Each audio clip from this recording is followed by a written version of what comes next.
Thank you, B Corp, for inviting me here to Portland, and thank you, everyone, for coming out today. My name is Rhys Powell. I'm the founder and president of Red Rabbit. Red Rabbit provides healthy meals for kids in New York City. I'm going to tell you a few stories today, but before I get started, can I get a show of hands, everyone in the crowd that's a business owner or an entrepreneur? Oh yeah, my people. Great, so you guys will all relate to this story. I'm going to tell you a story about one of my terrible, horrible, no bad, very good days, very bad days. So I was at work one day recently, and my ops manager comes in. She says, "Rhys, we need your help." It's about 7 in the morning. Usually at 7 in the morning, Red Rabbit's a well-oiled machine. Things are running along, we're making food, kids got to get their lunch. So I'm a little perturbed and I'm being disturbed at 7 a.m. So I get out my desk. Our office is right next to the kitchen, so I walk into the kitchen, and it is complete chaos. I mean, this is normally a very orderly place. It's like a factory. You got cooks, you got chefs, you got people packing, but here we have chefs throwing food at each other. We've got a pan of something that looks like sweet potatoes and chili mixed together. You got people running around downstairs, upstairs. I mean, it's complete chaos. So my blood pressure's starting to rise a little bit. And try to keep it cool. Walk through the kitchen, following my ops manager, trying to figure out what's going on. Why are we in chaos at 7 a.m.? As I turn the corner, I kind of see what happened. We provide lunch for 10,000 kids every day. All of that food had fallen and was just all over the floor.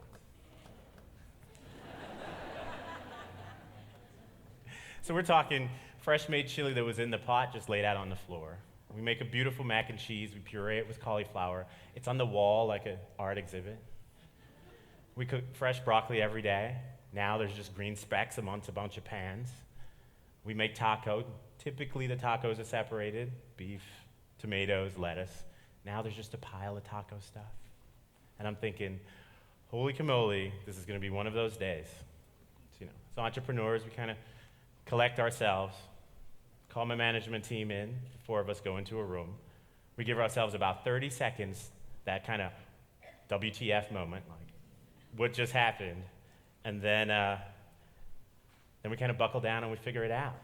We split the city up into 4 zones. We got Manhattan, Brooklyn, Queens, Bronx. Each one of us takes a zone. We jump out, we get the 100 people in the kitchen, and we start getting them remaking that food. And in a couple hours, we remade 10,000 meals, got it packed, got it delivered now to the schools. We delivered to about 150 schools. Maybe about 10 of them were late, but I'll say that's okay. So we saved the day.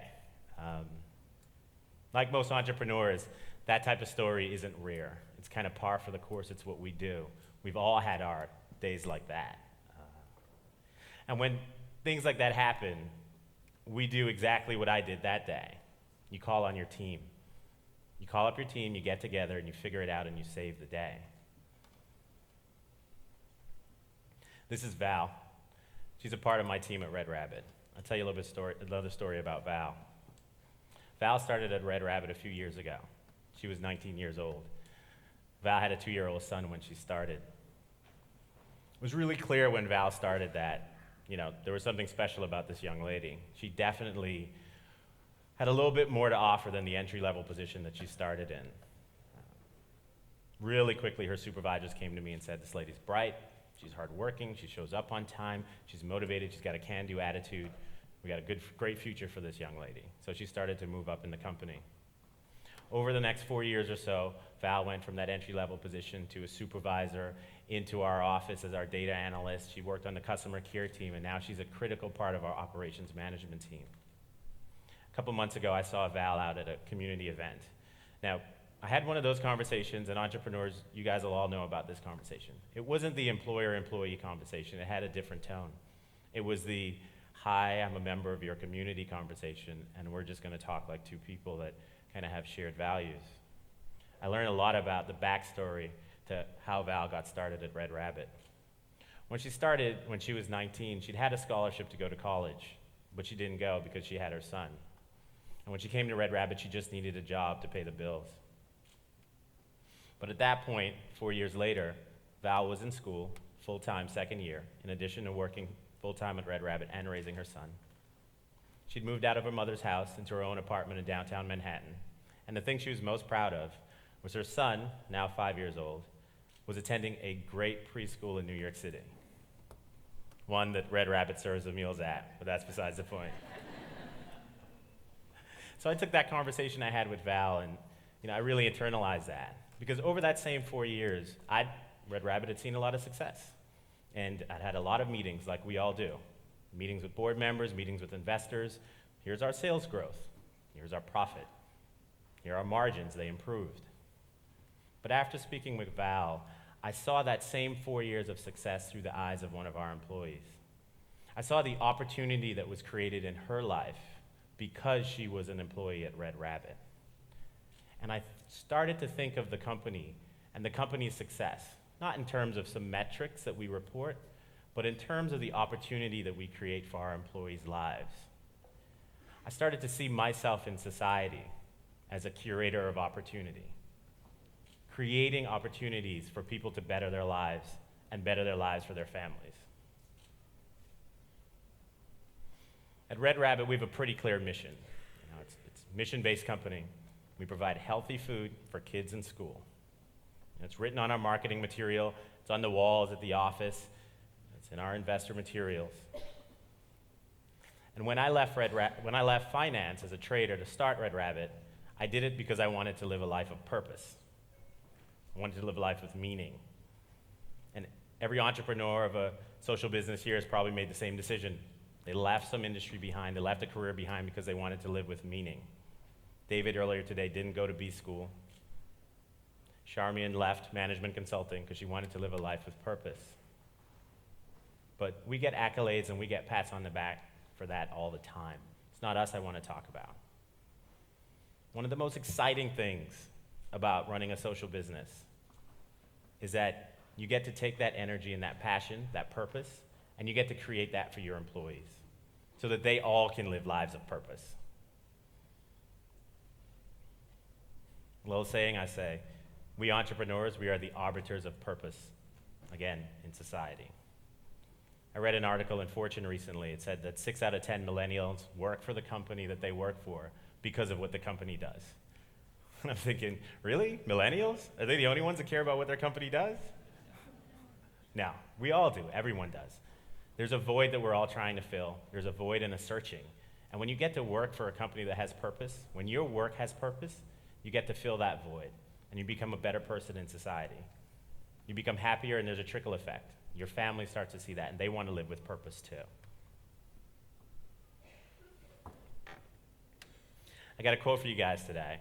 I don't need to introduce this quote. Everybody knows it, but I'm going to throw it up there. It's our guy. I'll quote it for you. There is one and only one social responsibility of business: to use its resources and engage in activities designed to increase profits. Yeah, I got one thing to say about that.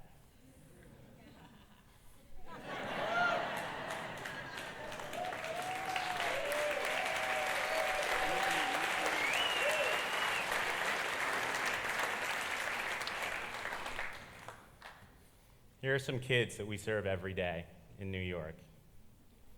Every day, 110 folks show up to work, and they bust their butt so that these kids can get healthy food made with great ingredients. It's delicious, so that these kids can understand where their food comes from and stoke their curiosity so that they build good habits so they can make good decisions when they're adults. That's why Red Rabbit exists. That's our purpose. That's our social responsibility.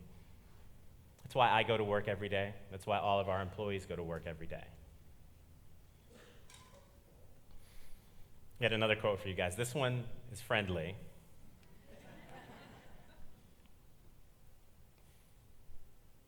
Read it. Human beings are much bigger than making money.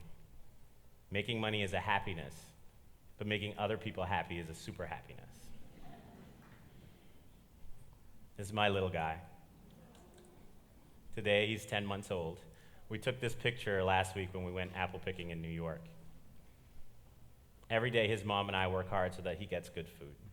We buy good ingredients. We cook his meals for him. Everyone in here has picked up a young kid, and said, eat your food. That's how you're going to grow up to be a big boy or big girl or strong boy. Red Rabbit exists so that we actually fulfill that promise to our kids.